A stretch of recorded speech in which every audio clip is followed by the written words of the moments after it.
បន្តសាច់រឿងរបស់យើងទៀតអាស៊ីណាក៏ឆ្លើយទៅថានាងចង់ញ៉ាំផ្លែល្មើអេដមីនអត់ដឹងថា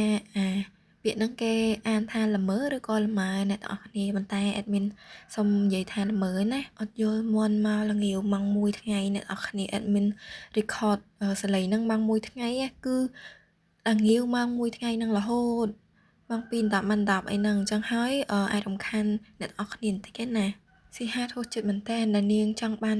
ផ្លែឈើទៅវិញយើងក៏បានដឹងថាអាស៊ីណាធ្វើយ៉ាងម៉េចបានរួចខ្លួនពីរោងភ្នំនោះដំបូងឡើយនាងព្យាយាមស្វែងរកផ្លូវចេញប៉ុន្តែយូរទៅក៏បាក់ទឹកចិត្តហើយចុះចាញ់នាងក៏គេងនៅទីនោះរងចាំក្តីស្លាប់ម្ដងចង់មួយខែទៅហើយទើបចាប់អារម្មណ៍នឹងអសរដែលនៅលើកន្លែងនាងគេងនោះវានិយាយថាមនុស្សម្នាក់ត្រូវតែលះបង់ជានិច្ចនៅក្នុងផ្លូវឆ្ពោះទៅកាន់សេចក្តីពិតតាមពិតទៅផ្លូវចេញគឺនៅកន្លែងដែលនាងគេងនឹងឯងស៊ីណាក៏ជាដៃរបស់ខ្លួននឹងបង្ហូរឈាមទៅលើវេទមន្តនោះរួចខ្លួនពីរោងភ្នំនោះគឺធ្វើឲ្យនាងមានអារម្មណ៍ថាបានរស់ឡើងវិញតែម្ដងអញ្ចឹងហើយទើបនាងព្យាយាមគេចពីកន្លែងដែលមានគ្រោះថ្នាក់នៅក្នុងពេលធ្វើដំណើរប៉ុន្តែស៊ីហាតបែរជាគិតថានាងមិនអញ្ចឹងទេព្រោះថានាងមកទីនេះក៏បានឆ្លងកាត់វាលខ្សាច់មរណៈដែរទោះស្រីក៏បន្តថានាងមិនមែនខ្លាចតែបាត់បង់ជីវិតនាងមួយមុខទេមួយទៀតនោះគឺពេលដែលនាងត្រឡប់មកផ្ទះវិញនៅថ្ងៃនោះលើកទី1ក្នុងជីវិតរបស់នាងហើយដែលនាងឃើញម្ដាយនាងយំផ្ទុយទៅវិញគាត់បែរជាមិនឃុំខ្លួននាងទៀតទេឲ្យនាងរស់នៅធ្វើអ្វីតាមនាងចង់ទៅចោះដោយស៊ីណាជាកូនតូចផងទើបម្ដាយឪពុករបស់នាងស្រឡាញ់នាងជាខ្លាំងស៊ីណាមិនចង់ឃើញម្ដាយរបស់នាងយំដោយសារនាងទៀតនោះទេទោះនាងមិនមែនជាកូនស្រីល្អក៏នាងមិនចង់ខ្លាចជាកូនស្រីអាក្រក់ដែរម្ដាយនាងជាអ្នកផ្ដល់ជីវិតនេះមកឲ្យនាងដូច្នេះហើយនាងនឹងថែរក្សាវាឲ្យបានល្អដោយសន្យានឹងខ្លួនឯងមិនទៅកន្លែងគ្រោះថ្នាក់ទៀតទេមានអ្នកណានាងមើលត្រូវបានស្ដេចម្នាក់ចាប់ខ្លួននាងទៅវិញនៅឲ្យមានគេឃ្លាំមើលនាង24ម៉ោងទៀតអាស៊ីណានិយាយរឿងប្រាប់គេប៉ុណ្នេះហើយក៏សុំឲ្យគេកុំសម្លាប់នាងអីនឹងគេងលក់ទៅទោះស្រីនឹងភ័យម៉េះ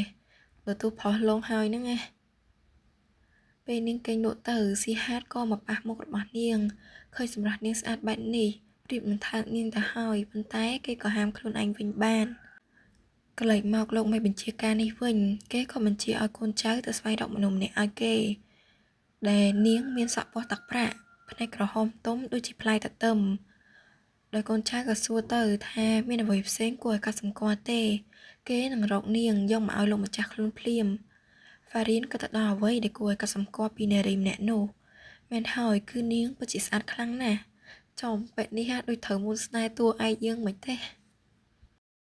ថ្ងៃស្អែកឡើងអូម៉ាក៏យកព័ត៌មានដែលវ៉ារៀននេះបានឃើញអ្វីនាយប់មិញនេះប៉ុន្តែពួកគេមិនដឹងច្បាស់ទេស៊ីហាតឲ្យគេបន្តមើលវ៉ារៀនទៀតនឹងមិនភ្លេចឲ្យអូម៉ានេះយកផ្លែឈើអាផ្លែល្មើហ្នឹងទៅឲ្យទូស្រីតាមការសន្យាយប់មិញនេះទេប៉ុន្តែងាកមកតួឯកស្រីនេះវិញបែរជាមិនព្រមបើកទ្វារឲ្យអ្នកណាចូលបន្ទប់នាងទេនាងធ្វើពុតជាឈឺដោយពណ៌ភ្នែករបស់នាងចាប់ផ្ដើមប្រែពណ៌ហើយទើបនាងត្រូវនៅក្រោមភួយហើយដាក់វេទមន្តទៅលើកង្វល់ទាំងនោះនាងមិនចង់ខាត់ពេលដោយចេញទៅក្រៅនៅថ្ងៃនេះទេព្រោះថ្ងៃស្អែកជាថ្ងៃជប់លៀងហើយនាងនឹងរត់គេចនៅថ្ងៃស្អែកនេះដោយមិនស្ដាប់តាមម្ចាស់ស្រីខ្លួនទេ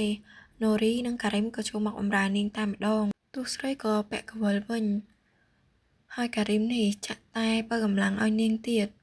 ហើយខ្លួនឡើងជាអ្នកចម្បាំងមកបម្រើឯរ៉ាឡើងចឹងខណៈនោះផងដែរក៏មានអ្នកបម្រើប្រមាណអ្នកទៀតចូលមកតាមក្រោយដោយយកផ្លែល្មើឲ្យនាងរួមជាមួយនឹងគ្រឿងអលង្ការជាច្រើនផងដែរពីស៊ីហាតទោះស្រីមិននិយាយអ្វីទេក្រៅពីសម្លឹងមើលទៅគ្រឿងអលង្ការទាំងនោះចាហ្គីតានារីសក់ក្រហមរបស់យើងទីបំផុតក៏បានមកជួបរាគុណ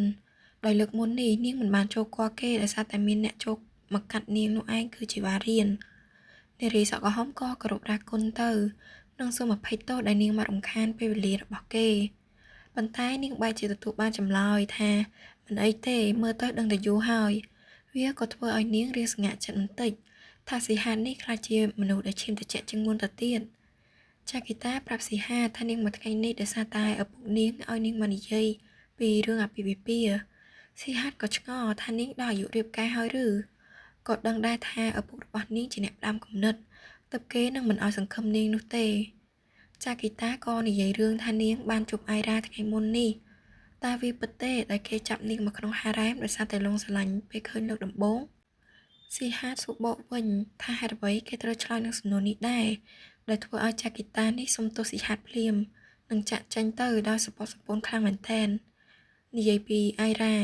ណាសក៏ប្រាប់ស៊ីហាតទៅថានាងឮថានាងមិនសូវស្រួលខ្លួនដោយគ្រប់គ្នានិយាយថានាងដើរលេងក្នុងរាជវាំងរហូតប៉ុន្តែមិនឃើញចេញមកទេនៅថ្ងៃនេះវារៀងចម្លែកបន្តិចតែអាចទេដែលនាងកំពុងតែកើតជំងឺនៅផ្ទះនោះថ្ងៃបន្ទាប់ក៏បានមកដល់ទូស្រីក៏បន្តគេងនៅលើពុកអញ្ចឹងនាងធុញឡើងចង់ស្លាប់ទៅហើយប៉ុន្តែក៏ទ្រាំដោយសារថ្ងៃនេះគឺជាថ្ងៃដែលនាងត្រូវរត់ចេញហើយកម្មវិធីជប់លៀងចាប់ផ្ដើមនឹងបន្តិចទៀតនេះម្សិលមិញនាងគេងដើម្បីយកម៉ាណាឲ្យកវររបស់នាងប៉ុន្តែថ្ងៃនេះនាងគេងដើម្បីកម្លាំងខ្លួនឯងព្រាមនោះដៃមួយកំពុងអាយសក់របស់នាងធ្វើឲ្យអាស៊ីណានេះងើបឡើងតែម្ដងដែលនេះគឺជាសកម្មភាពរបស់ស៊ីហាតសួរនាងតើនាងមិនស្រួលខ្លួនមែនទេជាមួយនឹងតាក់មុខដល់សង្ហាតែម្ដងតួស្រីនេះឡើងភ្ញាក់គេមិនទៅរៀបចំកម្មវិធីជប់លៀងទេឬគេជាស្ដេចគេមិនចាំបាច់ទៅដោយផ្ទាល់នោះទេមានអ្នករៀបចំហើយស៊ីហាតបន្តសួរនាងថានាងមិនអីទេមែនទេមានអារម្មណ៍យ៉ាងម៉េចហើយពេលនេះតួស្រីឆ្លើយទៅថានាងមិនអីទេឃើញគេសម្លឹងនាងបែបនេះនាងក៏បន្តយ៉ាងម៉េចគេមិនជឿនាងឬបើសិនជានាងកុហកមែនតើគេនឹងធ្វើអ្វីមកលើនាងឃើញស៊ីហាតមិនធ្វើអ្វីនាងក៏រៀងចម្លែកចិត្តមិនក៏គេប្រែជាល្អដាក់នាងអញ្ចឹងមិនដូចពេលដំបូងទេដែលគេចង់សម្លាប់នាងយកតែម្ដងនាងក៏សួរគេទៅមិនក៏គេទុកជីវិតឲ្យនាងនៅថ្ងៃដែលពួកគេជួបគ្នាលើកដំបូងនោះទោះជានាងដឹងថាវាមិនសំខាន់តែនាងក៏នៅតែឆ្ងល់អញ្ចឹងស៊ីហាតឆ្លើយទាំងសំឡេងស្រាលព្រោះថាកែផ្នែករបស់នាងបានប្រាប់គេថានាងចង់នៅរស់អាស៊ីណាមានអារម្មណ៍មិនល្អទេដែលនាងត្រូវទៅបែបនេះហើយប៉ុន្តែស៊ីហាតបែរជាមិនធ្វើបាបនាងទៅវិញគេចិត្តល្អនឹងយកចិត្តទុកដាក់ជាមួយនាងណាស់តាំងពីដើមមកម្លេះនាងដឹងថាស៊ីហាតនឹងមានអារម្មណ៍ដូចជាត្រូវគេក្បត់អញ្ចឹងបើដឹងថានាងរត់គេចនោះនាងចង់ឲ្យតែគេចិត្តអាក្រក់ដាក់នាងនោះទេពេលនេះអាស៊ីណាក៏និយាយពីអរគុណទៅកាន់ស៊ីហាតដែលនាយបានយកចិត្តទុកដាក់និងបារម្ភពីនាងស៊ីហាតក៏ឆ្ងល់តែម្ដងចំមិននៅសុកនាងមកនិយាយអរគុណទៅវិញប៉ុន្តែនាងមិនឆ្លើយបែរជាដេញស៊ីហាតនេះឲ្យទៅវិញទៅគុំនៅរំខានមនុស្សដែលឈឺនេះប្រហែលជាពេលចុងក្រោយហើយដែលនាងបានឃើញមុខបុរសម្នាក់នេះនាងមានអារម្មណ៍សែតបន្តិចដែរនឹងប៉ុន្តែធ្វើយ៉ាងម៉េចនាងដល់ពេលត្រូវទៅហើយនាងក៏និយាយពាក្យចុងក្រោយទៅថាផឺសៀនពិតជាប្រទេសមួយដ៏ស្អាតនឹងលាស៊ីហាតទៅអេដមីនមើលភាគនឹងហើយចង់តែផ្ទះថ្ងាសខ្លួនឯងខ្ញុំនិយាយមែនណាតួស្រីដេញលងងមិនទេហើយបើដល់ពេលទៅហើយនិយាយពាក្យចេញមកអញ្ចឹងគេមិនដឹងថានាងចង់ហត់កិច្ចប៉ុន្តែភាគក្រោយហ្នឹងគឺប្រហែលជាតួផុសដេញតាមយកតួស្រីមកវិញអញ្ចឹងហើយកុំភ្លេចអ្នកនរគ្នារងចាំទស្សនាអ្នកនរគ្នាណា